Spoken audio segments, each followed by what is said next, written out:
Bharat today Telugu news కి స్వాగతం. సూర్యాపేట జిల్లా చింతలపాల మండలంలో బోల్తా పడిన ఆర్టీసీ బస్సు పలువురికి గాయాలు.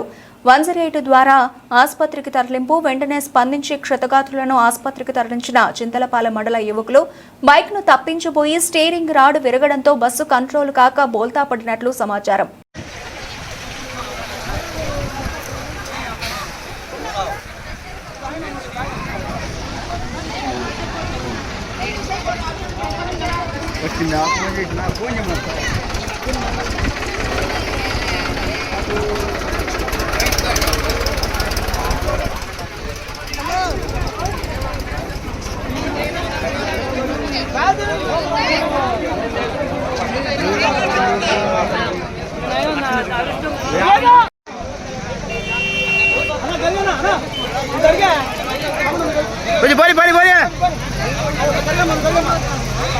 बड़ा